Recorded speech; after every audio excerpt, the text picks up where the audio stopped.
Welcome to this very exclusive auction. और ये है, ladies and gentlemen, भारत के संविधान की ओरिजिनल कॉपी। उन 1000 कॉपियों में से एक जिन्हें कॉन्स्टिट्यूएंट असेंबली मेंबर्स के लिए स्पेशली तैयार किया गया था। A very rare and truly a collector's item, which was meant for those जिन्होंने 3 साल रात दिन एक करके इस किताब को मुकम्मल किया था। पेश करते हैं ladies and gentleman, the constitution of India, Bharat का संविधान।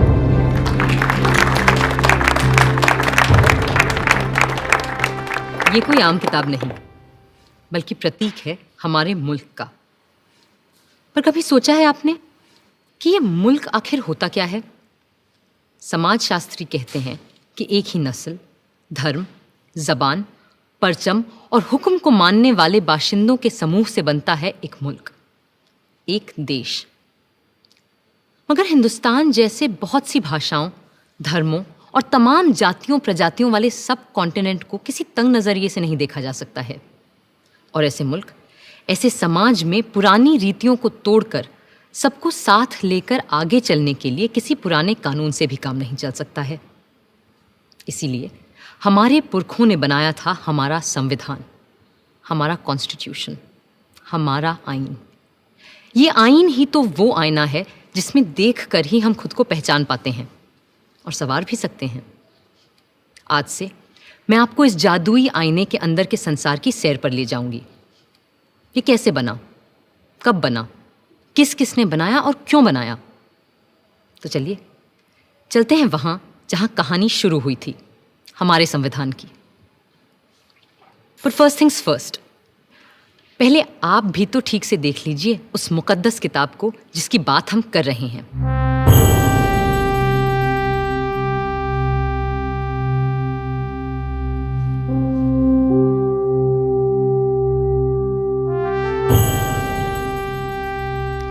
शांति निकेतन के प्रसिद्ध चित्रकार श्री नंदलाल बोस की रहनुमाई में कई कलाकारों ने भारत के इतिहास, पुराण और लोक कथाओं की छवियों से इस ग्रंथ को सजाया था। और प्रेम बिहारी नारायण रायजादा जैसे खुशखत कातिबों ने इसे अपने कलम से निखारा था।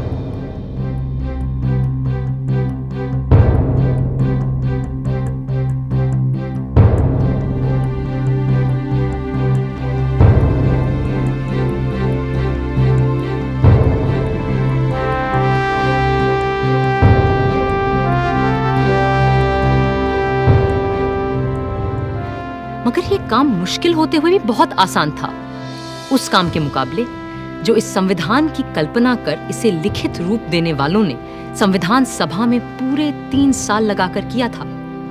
क्योंकि वह कल्पना केवल एक किताब की नहीं थी, वह तसव्वुर था एक नए मुल्क का, एक नए समाज का, एक ऐसी नई संस्कृति का जो इससे पहले इस संसार में कभी देखी नहीं गई थी।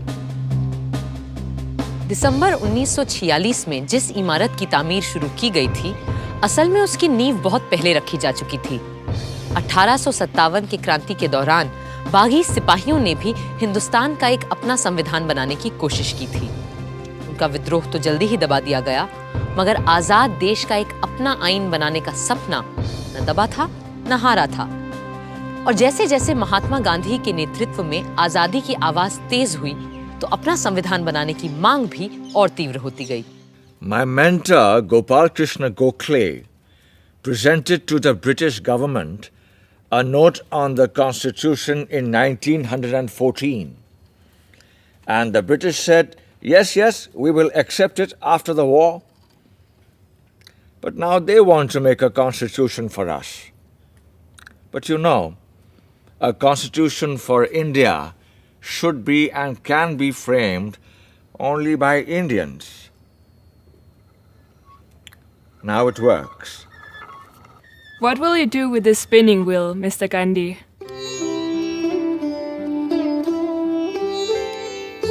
This is my secret weapon to drive the English rulers away so that we will have the power to make our own constitution.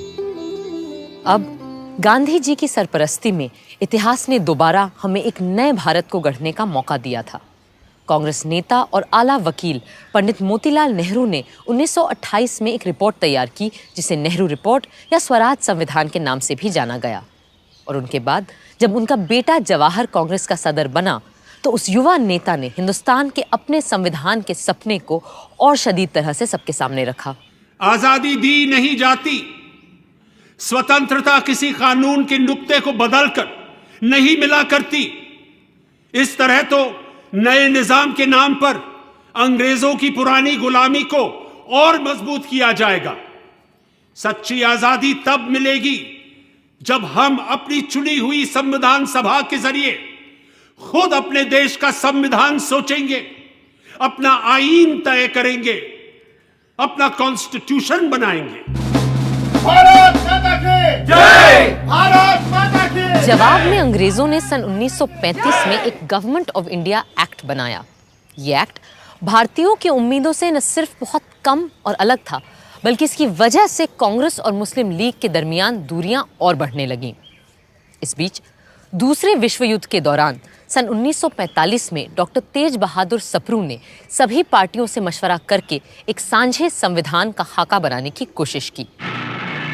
उधर वर्ल्ड वॉर II की मार और इधर आज़ाद हिंद फौज और भारत छोड़ो आंदोलन के चलते अंग्रेजों का भारत पर अनंत काल तक राज करने का इरादा नेस्तो नाबूद हो चुका था। विंस्टन चर्चिल युद्ध तो जीते, मगर बेचारे चुनाव हार गए और बर्तानिया के नए प्रधानमंत्री क्लेमेंट एटली ने कहा कि भारत के लिए नया संविधान बनाने और मुसलमानों को अलग अधिकार देने की मुस्लिम लीग की मांग पर काम फौरन शुरू किया जाएगा। इसी के मद्देनजर पहली बार हिज मैजेस्टी की सरकार के 3 कैबिनेट मंत्री एक साथ भारत भेजे गए और ये कहलाया cabinet mission. Believe me, India will be a much better place after you have left us to ourselves. That's precisely what we ought to do, Mr. Gandhi. Our only fear is whether it's possible to minimize the violence and the bloodshed which is predicted in this subcontinent when it breaks into Hindustan, Pakistan, and Princeton. Then don't break India. But what about Mr. Jinnah's Pakistan? Why will you listen to my brother Jinnah if you are not ready to listen to others? And why do you presume that Jinnah will not see sense when you meet him in Shimla? I do wish your hopes come true when we meet in Simla, but it is important that you're also present there. What will I do there? I'm neither a member of the Congress nor of the Muslim League or of the other outfits that you have invited there. But still, we will need your wise counsel in Simla when discussions are held about an interim government and a new constitution for India. लाट साहब यानी vice Roy की शिमला कोठी में बैठक लग रही थी और वहां भारत भर की अहम सियासी हस्तियां जमा हो रही थीं। कांग्रेस की तरफ से आए थे उनके अध्यक्ष मौलाना आज़ाद, साथ में थे पंडित जवाहरलाल नेहरू, सरदार वल्लभ भाई पटेल और खान अब्दुल गफार खान। मुस्लिम लीग की तरफ से थे मिस्टर जिन्ना, जिनके साथ थे लियाकत अली खान, सरदार निश्तर और नवाब इस्माइल खान। फिर सिख, पारसी, ईसाइयों और दलितों के नुमाइंदे भी थे। उधर पूरे मुल्क में फैले सैकड़ों रजवाड़ों की तरफ से वहां मौजूद थे भोपाल के नवाब मोहम्मद हमीदुल्ला, जो उन दिनों चेंबर ऑफ प्रिंसेस के चांसलर थे। Friends, the winds of change have swept the old order all over the world, ever since this bloody war has started. And our new Labour government of Britain is of the opinion that the time has come for Indians to decide how they are going to govern themselves. And the purpose of this meeting is to have discussions with all of you.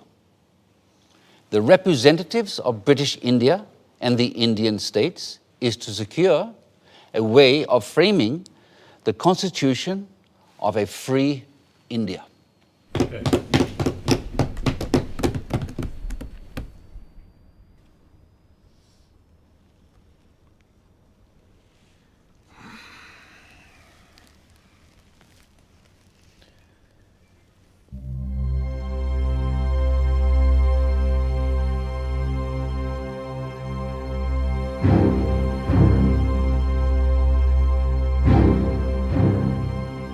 जिन्ना साहब को ये बात नागवार गुजर रही थी कि जिसे वो महज हिंदुओं की पार्टी मानते थे, उस कांग्रेस के आधे नुमाइंदे मुसलमान थे और उनकी रहनुमाई भी एक मुसलमान ही कर रहा था। शिमला की ठंडी आबो हवा का ऐसे माहौल में गर्म हो जाना लाजमी था। मैं और मेरे साथी इस वक्त यहाँ पूरे हिंदुस्तान की आज़ादी की पेशकश लिए मौजूद हैं।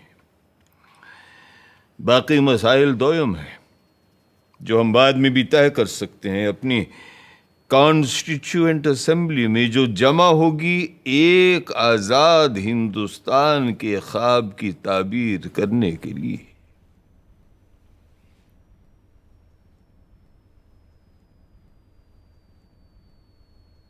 My colleagues and I stand here for the independence of the whole of India. Other matters are subsidiary to this and can be discussed and decided in the Constituent Assembly, which will make a blueprint for an India of our dreams. Dreams that may turn into nightmares for the Muslims of this country if we allow the Congress to have its way. That's why it's imperative that we Muslims of India have our own group of states that may decide its own constitution. What are the groupings you have in mind, Mr. Jinnah? All the Muslim majority states like Sindh, Punjab, Balochistan, and Northwest Frontier Province will form the first group, and the states of Assam and Bengal will be in the second group. Mr. Jinnah, if, as you suggest, these groups separate from the body of India, then pray tell us, what is left for the Constituent Assembly to make laws for? The rest of India in the center and the south? And what happens to the princely states? Well, they can have their own constituent assemblies. This is not acceptable to us. We are here to discuss the fate of a united India, not to break India into pieces. And if this is the purpose of this mission, I'm afraid we have no business being here. In that case, I'll be forced to adjourn the meeting. जिन्ना साहब चाहते थे कि हिंदुस्तान के पूर्व में असम और बंगाल और पश्चिम में 4 मुस्लिम बहुल सूबों के लिए एक अलग संविधान सभा बने और बाकी के भारत के लिए दूसरी संविधान सभा, और राजे रजवाड़े खुद अपने आप तय करें कि उन्हें किसी के साथ जाना है या खुद मुख्तार रहना है। जाहिर है कांग्रेस के नेताओं को ये अनेक संविधानों की सूरत बिल्कुल बर्दाश्त नहीं थी। कल कुछ लोगों ने ग्रुपिंग्स के लिए एक तजवीज़ पेश की थी जो हमारे मुल्क को मजहब व मिल्लत की बिना पर बांटने की एक पेशकश है। हम ऐसी किसी भी तरह की पेशकश के सख्त खिलाफ हैं। हिंदुस्तान एक मुल्क है, आप सुन रहे हैं लियाकत अली खान साहब, हिंदुस्तान एक मुल्क है और एक ही असेंबली इसका आइन बना सकती है जिसमें तमाम सूबों, इलाकों, मजहबों और फिरकों के चुने हुए मेंबरान और राजे रजवाड़ों के भेजे हुए नुमाइंदे भी शामिल होंगे।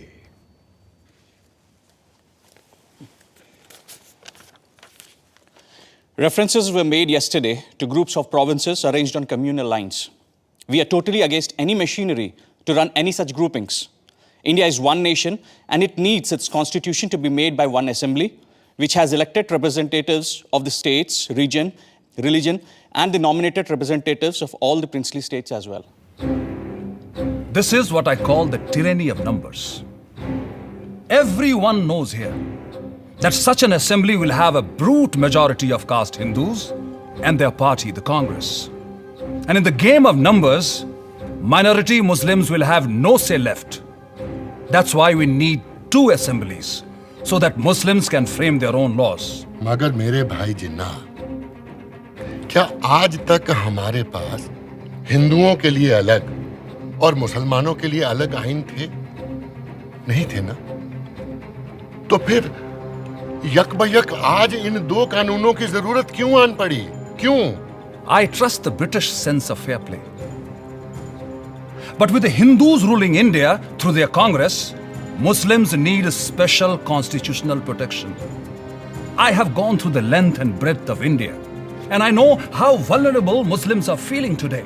And as their sole representative here, it is my duty to... ये आपसे किसने कह दिया कि मुसलमानों के अकेले नुमाइंदे आप ही हैं? अरे भाई, मुसलमान तो हम भी हैं, क्यों मौलाना? Well, I do not need to establish my credentials here. Because the Muslims of this country know who stands here for their rights and who here is a paid quisling Muslim masquerading as their representative. I take strong objection to such a remark being made about my esteemed colleague. Mr. Jinnah, if I've got you right, you need these groupings because of the communal mistrust that exists in this country. That's perfectly right, Sir Stafford. Muslims cannot be a part of a constituent assembly which will be dominated by caste Hindus. May we deal with first things first, please, which is to dispose of the problem of the Indo-British relationship. For that, we need to make our own constitution for a free India. The communal problem can be dealt with later. Later? Later, there'll be no Muslims left alive in India if Congress is given its way. And that is unacceptable to me. If Mr. Nehru doesn't like the idea of groupings of states within the same India, then it will be better to have two Indias. One for Hindus and another for Muslims.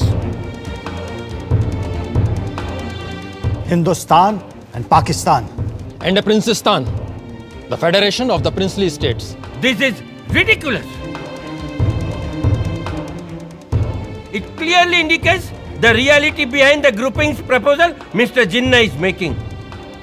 I will not be a party to this balkanization of India. No! India is one and will remain one country.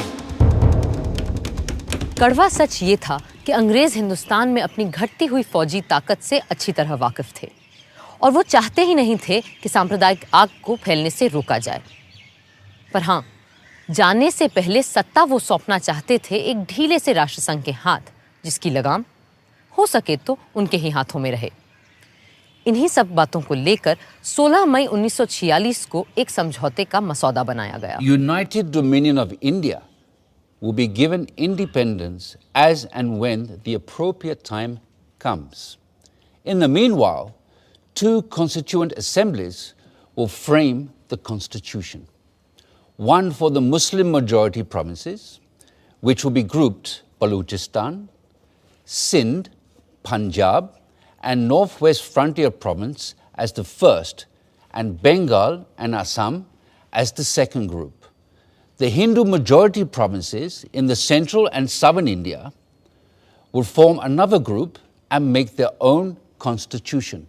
But the central government will be empowered to run foreign affairs, defense, and communications, while the residual powers and the responsibility will belong to the provinces coordinated by their group.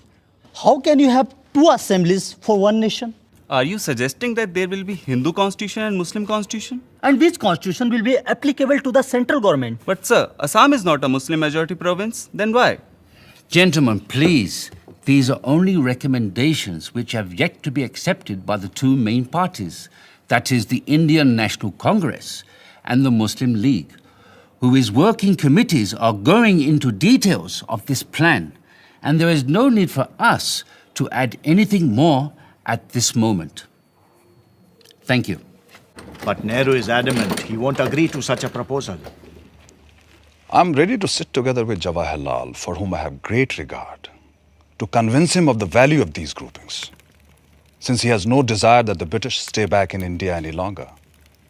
And if I'm right, then even British do not desire to stay back here any longer.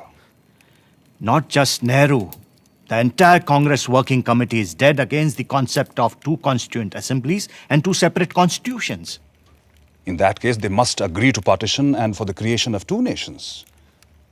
Because the only way I can agree to one union of India is if Congress agrees to two groups, as proposed by me.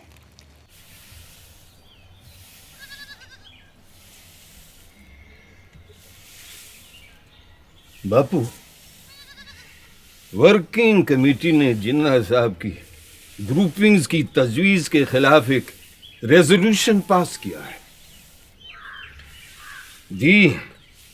Congress Working Committee agree that the groupings will hinder the concept of a united India and rejects any such demands put by external pressures which will hinder the working of any body constituted to decide the future of an independent country.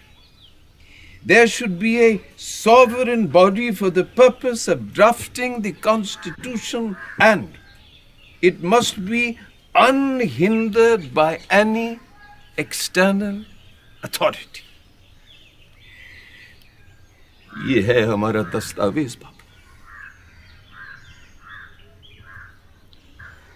हम अपने देश का बंटवारा कभी कबूल नहीं कर सकते।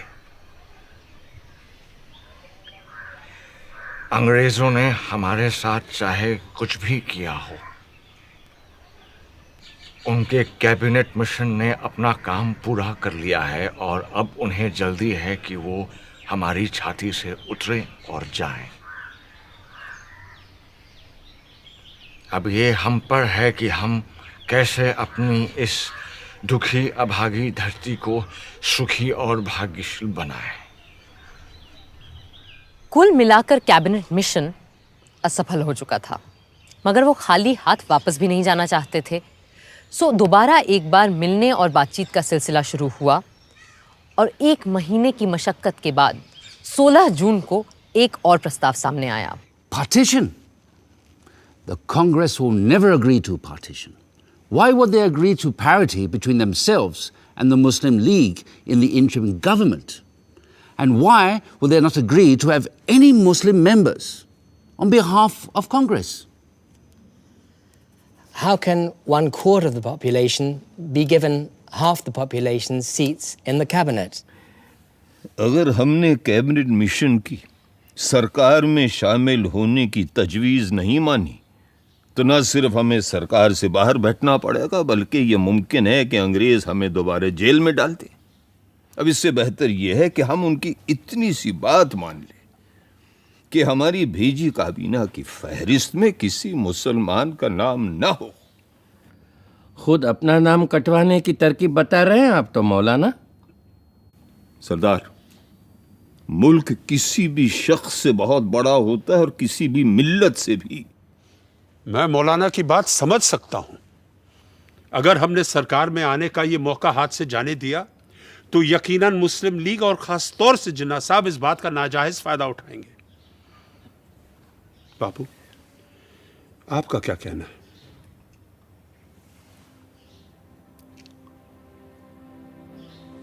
मैं किसी फायदे या नुकसान की बात नहीं जानता। मैं वही बोलूंगा जो मेरी आत्मा का कहना है, और मेरा मानना यह है कि जिन्ना साहब के डर से या सरकार में शामिल होने की जल्दबाजी में अगर हमने कांग्रेस की सूची से मुस्लिम भाइयों के नाम काट दिए तो हम में और उनमें अंतर क्या रह जाएगा?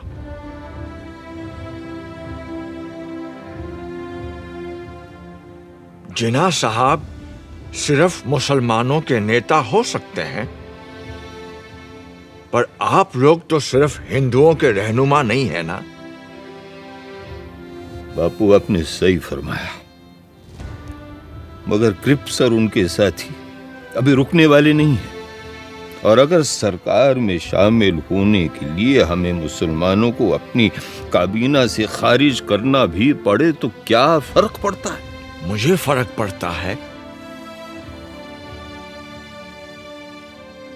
और मेरा ऐसी पार्टी से कुछ लेना देना नहीं हो सकता है। अगर आप लोग सरकार संभालने के लिए इतने उतावले हैं तो बनाइए आप सरकार।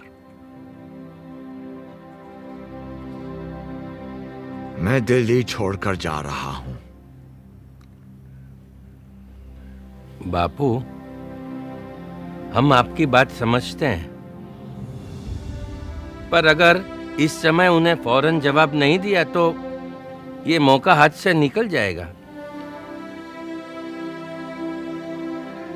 अगर यही आप सबका फैसला है तो मैं अपनी हार स्वीकार करता हूं। मुझे अंग्रेजों की नीयत सही नहीं लगती, पर मेरी बात ही सही है। इसका कोई सबूत भी तो नहीं है मेरे पास।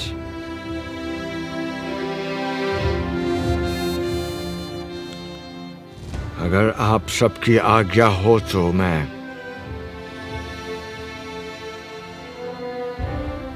इजाजत चाहूंगा।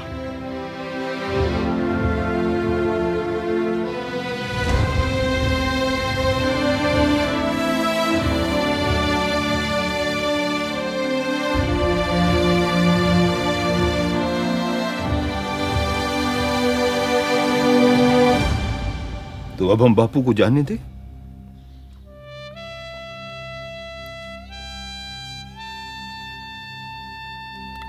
प्यारे लाल,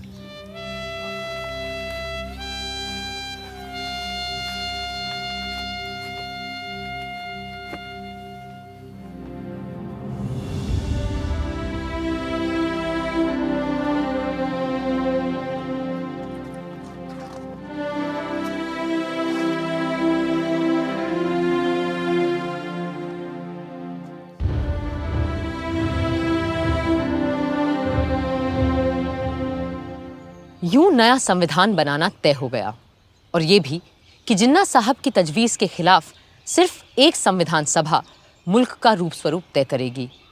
जाहिर है कोई इस व्यवस्था से पूरी तरह खुश नहीं था, मगर जिन्ना साहब पर तो जैसे गाज गिर गई थी, और वो अपने मुखालिफों को आसानी से बख्शते नहीं थे। We have been betrayed by Viceroy Webble. Viceroy Wavell ने हमारे साथ दगाबाजी की है। Cripps has debased his talents, and Pethick Lawrence has proved to be a treacherous man. Crisp ने अपने हुनर का गलत इस्तेमाल किया है। पथिक लॉरेंस ने हमारी पीठ में छुरा भोंका है। Breaking all the norms of decency, they have invited the Congress, which had earlier refused the offer to join the interim government without even consulting us. भलमनसियत के सारे पैमाने तोड़कर कांग्रेस को सरकार में शामिल कर लिया गया, जबकि कांग्रेस ने पहले साफ साफ इनकार कर दिया था। और ऊपर से तुर्रा ये कि ये सब बिना हमसे पूछे, बिना हमारी इजाजत लिए बगैर किया गया है। In such a situation, if I have to safeguard the interests of the Muslims of this subcontinent, then I'm left with no choice but to bid goodbye to constitutional methods. इस सूरत में अगर मुझे मुसलमानों की इज्जत, गैरत और हुकूक को बचाना है, तो मेरे पास कोई और सूरत ही नहीं रहती सिवाय इसके कि हम कॉन्स्टिट्यूशनल यानी आईनी तरीकों को ताक पे रख दें। The Hindu Congress has time and again employed the weapon of mass struggle to intimidate us, and the British have held their arms and authority to crush us. हिंदुओं की कांग्रेस हमेशा अवामी जद्दोजहद के नाम पर हिंदुओं के हुजूम से हमें डराती आई है, और अंग्रेज हुक्मरान अपनी बंदूकों, बेतों और बेनटों से हमें कुचलते आए हैं। Today, we too have forged a weapon and are in a position to use it. अब हमने भी अपना हथियार तैयार कर लिया है और हम इसका इस्तेमाल भी जानते हैं। I call upon all the Muslims of this country to take to direct action. आज मैं हिंदुस्तान के सारे मुसलमानों से डायरेक्ट एक्शन की अपील करता हूँ। From Friday the 16th of August, we will resort to direct action till we have achieved our cherished goal, our Pakistan. ऐ अल्लाह के नेक बंदो, आने वाले जुमे 16 अगस्त से हम सीधी आर पार की लड़ाई लड़ेंगे। डायरेक्ट एक्शन और हथियार तभी रखेंगे जब मंजिल मखसूस सामने दिखाई देगी, यानी हमारा प्यारा पाकिस्तान। पाकिस्तान पाकिस्तान पाकिस्तान। मगर कायदे आजम, क्या हमारा डायरेक्ट एक्शन नॉन वायलेंट होगा? I am not going to discuss ethics here. और आप सभी लोग जानते हैं कि मुझे गांधी की अहिंसा वहिंसा में कोई यकीन नहीं है। कायदे आजम मोहम्मद अली जिन्ना। बातचीत, सुलह सफाई, रूठने समझाने मनाने के 2 महीने यकबयक खत्म हो गए। कैबिनेट मिशन वापस लौट गया और हिंसा के बादल चारों तरफ मंडराने लगे। वाइसरॉय वेबल ने सारे गवर्नरों को बुलाकर पुलिस व्यवस्था को चाक चौबंद करने को कहा। पर बंगाल के गवर्नर सर फ्रेडरिक बरोज ने वेवल को खबर दी कि बंगाल के मुस्लिम लीगी प्रधानमंत्री एच.एस. सोहरावर्दी के कहने पर उन्होंने 16 अगस्त को सारे पुलिस महकमे को छुट्टी पे भेज दिया है। 16 अगस्त 1946 भारत के इतिहास के काले दिनों में शामिल होने जा रहा था।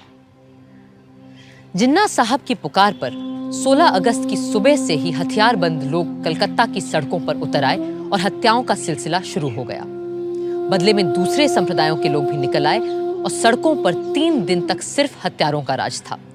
पुलिस छुट्टी मनाती रही, फौज अपने ड्रैगन टैंक लिए बैरकों में बैठी रही और सड़कों पर कत्लोगारत, खुरेजी और आगजनी होती रही। 3 दिन में 4000 से ज्यादा लोग मारे जा चुके थे। बंगाल में जो हुआ उसके बदले में पहले बिहार और फिर बाकी भारत में भी हिंसा का तांडव मचने लगा। बंबई शहर तक दंगों की चपेट में आ चुका था। पर पूर्वी बंगाल के नोआखली में जिस तरह हिंसा का चक्र शुरू हुआ उसने सबको दंग कर दिया। सब छोड़ छाड़ कर गांधी जी चल पड़े नोआखली।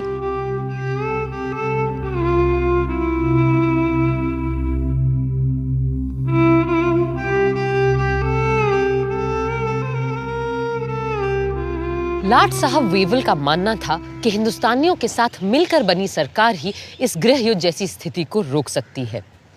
सो पंडित नेहरू ने अंतरिम सरकार में वाइस प्रेसिडेंट और सरदार पटेल ने गृह मंत्री का पद स्वीकार कर लिया। जिन्ना साहब ने तो पहले इस सब का मजाक उड़ाया, फिर 15 अक्टूबर तक उनकी तरफ से भी लियाकत अली खान ने वित्त मंत्री का पद संभाल लिया। जिन्ना साहब खुद सरकार में शामिल नहीं हुए क्योंकि उन्हें नेहरू से छोटा या बराबरी का ओहदा मंजूर नहीं था। यूं आर्जी सरकार तो बन गई, पर उसका चलना कदम कदम पर दुश्वार हो रहा था। गांधी जी ने तो बहुत पहले ही लाट साहब वेवल को इस खतरे से आगाह किया था। You must make your choice of one horse or the other. You will never succeed in riding 2 at a time. Choose the names for the interim government from names submitted by the Congress or the League. For God's sake, do not make an incompatible mixture, and in trying to do so, produce a fearful explosion. Even a government headed by the League is not going to damage India. But I'm not ready to accept the division of Congress as Hindu and League as Muslim. No.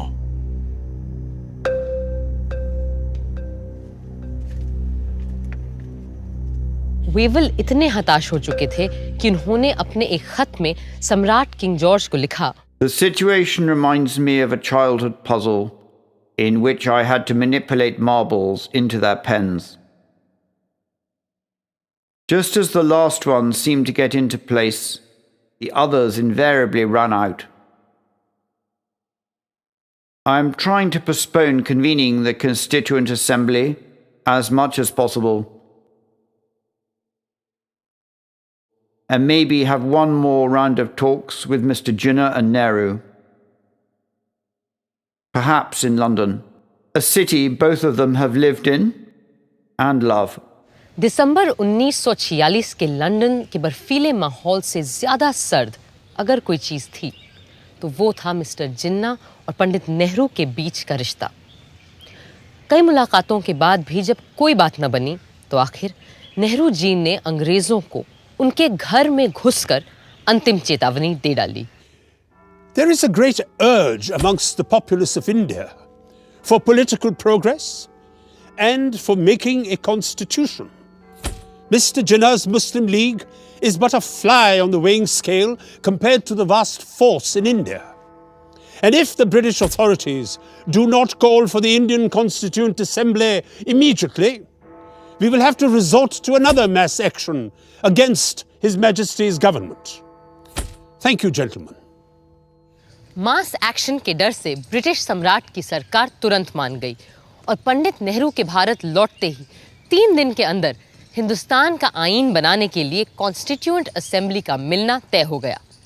9 दिसंबर 1946 के ऐतिहासिक दिन इसी इमारत में पहली बार इकट्ठा हुई भारत की संविधान सभा।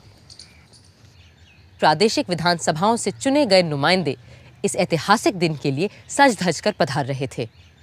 मुस्लिम लीग ने जैसा कि उम्मीद थी, इसका पूरी तरह से बहिष्कार किया। हिंदुस्तान को एक नया रूप देने के लिए, एक नए संविधान को आकार देने के लिए सारे महत्वपूर्ण लोग कॉन्स्टिट्यूएंट असेंबली में मौजूद थे। बस 2 लोग वहां नहीं थे, और शायद 2 सबसे अहम लोग, कायदे आजम मोहम्मद अली जिन्ना और महात्मा गांधी। संविधान सभा के बहुत से सदस्य गांधी जी से मार्गदर्शन और आशीर्वाद लेने उनके पास पहुंचे।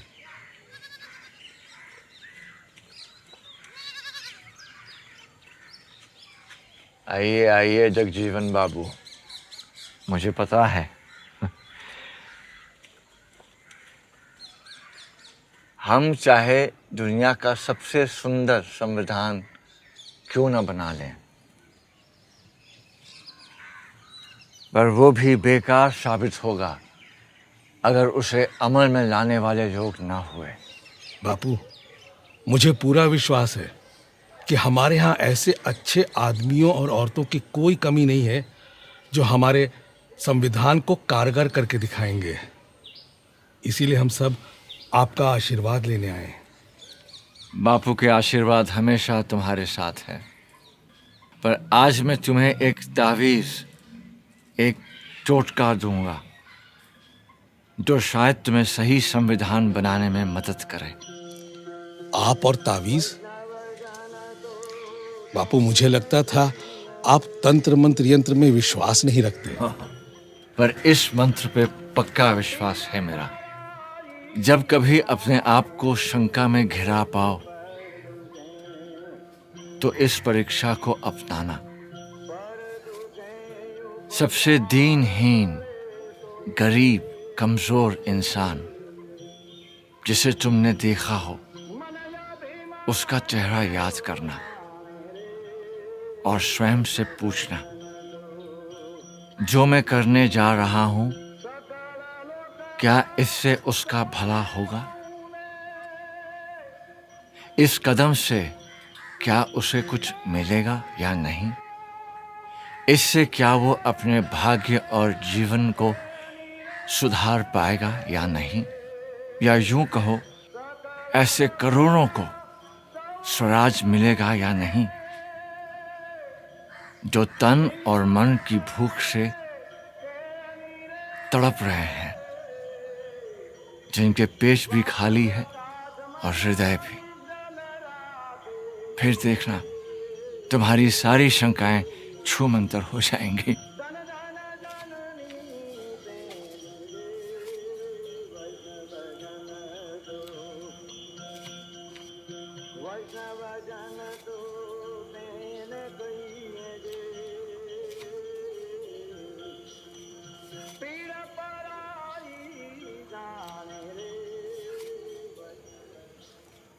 संविधान सभा ने सबसे सीनियर सदस्य डॉक्टर सच्चिदानंद सिन्हा को कार्यकारी अध्यक्ष चुना और उनकी निगरानी में सारे सदस्यों ने शपथ ली।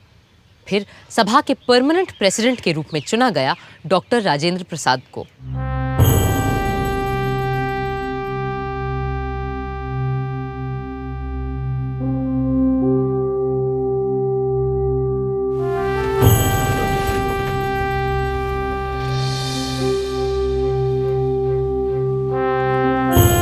Hip hip!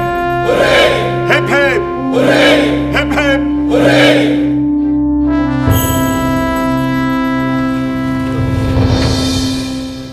बहनों और भाइयों, अगर आप मुझे माफ करें तो मैं ये कहूंगा कि इस देश में जहां जात पात के इतने झगड़े फैले रहते हैं, आप लोगों ने हमें चुनकर एक तरह से अपनी जाति से बाहर कर दिया है और अपनी जात पात में बैठने से वंचित करके आपने हमें एक अलग, एक दूसरी जगह, एक दूसरे किस्म की कुर्सी पर बैठने के लिए मजबूर कर दिया है। और सिर्फ इतना ही नहीं, बल्कि शायद आप में से हर एक आदमी यह भी उम्मीद रखता है कि इस सभा के कार्यों में मैं कोई ऐसा कार्य न कर बैठूं जिससे कि ये बात जाहिर हो कि मैं किसी खास दल या किसी खास फिरके का आदमी हूं। पहले हिंदी और फिर अंग्रेजी में बोलते हुए राजेंद्र बाबू ने सबके दिलों को छू लिया। Above all, what we need is freedom. And as someone has said, nothing is more valuable than the freedom to be free. Let us hope and pray that as the result of the labors of this Constituent Assembly, we shall have achieved that freedom and we shall be proud of it. 13 दिसंबर के ऐतिहासिक दिन पंडित जवाहरलाल नेहरू ने संविधान सभा के सामने एक ऐसा प्रस्ताव रखा जो हमारे आईन की नींव बनने वाला था, और ये था संविधान के लक्ष्य और ध्येय के बारे में, एम्स एंड ऑब्जेक्टिव्स रेजोल्यूशन।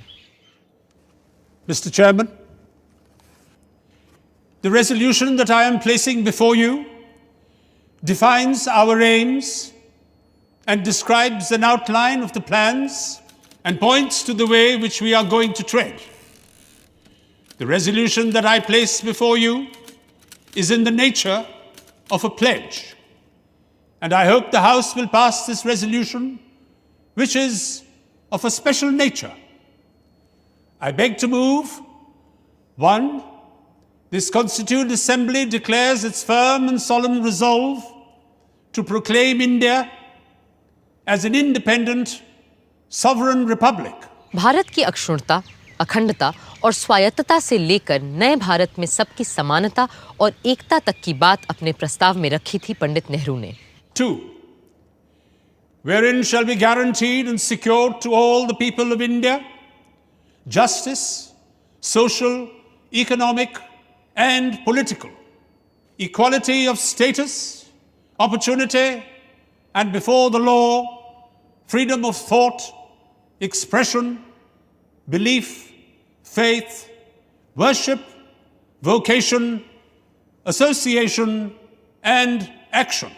एक एक करके 8 नुक्ते सामने रखे थे उन्होंने, और हमारे संविधान का पूरा नक्शा कुछ ही शब्दों में खींच दिया था। मगर उन्हें भी आज संविधान सभा में कुछ लोगों की कमी बहुत खल रही थी। आज इस असेंबली में हमें बहुत से लोगों की कमी खल रही है। हमें अच्छा लगता अगर और भी सभी इलाकों, सूबों और राज्यों के नुमाइंदे हमारे बीच होते। एक और शख्स आज यहां मौजूद नहीं है, मगर वो हम सब के दिलो दिमाग से दूर नहीं है। हमारे महान नेता, हमारे राष्ट्रपिता महात्मा गांधी जी, जिनकी लगन और मेहनत के बदौलत ही आज ये असेंबली मुमकिन हो पाई है।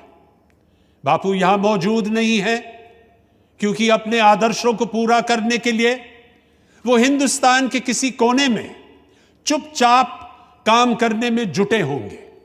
पर मुझे इस बात का जरा भी शक नहीं कि उनकी रूह हमारे बीच यहां मौजूद है और हमें अपना आशीर्वाद दे रही है।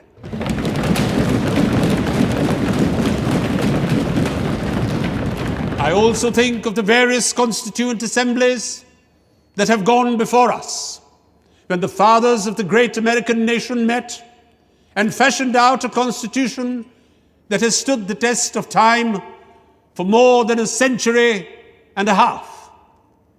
My mind goes back to that Constituent Assembly which met in the lovely city of Paris, and how the king and other authorities came in its way, and it still continued. Even the room for that meeting was denied, and the Constituent Assembly betook themselves to an open tennis court and did not disperse till they had finished the task they had undertaken. We too, whether we meet in this chamber or in the fields or the marketplace, will go on meeting and continue our work till we have finished it. 13 दिसंबर को AIIMS and objectives resolution के साथ पंडित नेहरू ने हमारे संविधान की नींव रखी थी, और 14 दिसंबर को जिन्ना साहब ने संविधान सभा की पूरी बुनियाद पर ही सवालिया निशान लगा दिया। Is complete independence the goal of the Muslim League? What do you think we are fighting for? Our goal is complete independence, certainly. The complete independence of Pakistan. But Mr. Jinnah, if the Congress accepts the proposals laid down by the British government, would the Muslim League be then ready to take part in Constituent Assembly? It's all very well to talk in this loose way about Constituent Assembly. The reality is that the Congress with 292 supporters, there might be a few less, has a brute majority, where the Muslim number is only 79. Is that what people understand when they talk of democracy? The truth is that between the Hindus and Muslims in India, there is no such thing as democracy. Does that mean that the Muslim minority wants a veto on the progress of the majority? What majority do you mean? If you mean the Hindus, then we wish them Godspeed. Go ahead and establish your Hindustan. Frame your constitution for the Hindus, but then leave us alone, and we shall frame a constitution for Pakistan. ये तो बस आगाज था। आगे और तमाम अड़चनें आनी बाकी थीं। अब देखना है इन चुनौतियों का सामना कैसे किया हमारा संविधान बनाने वालों ने।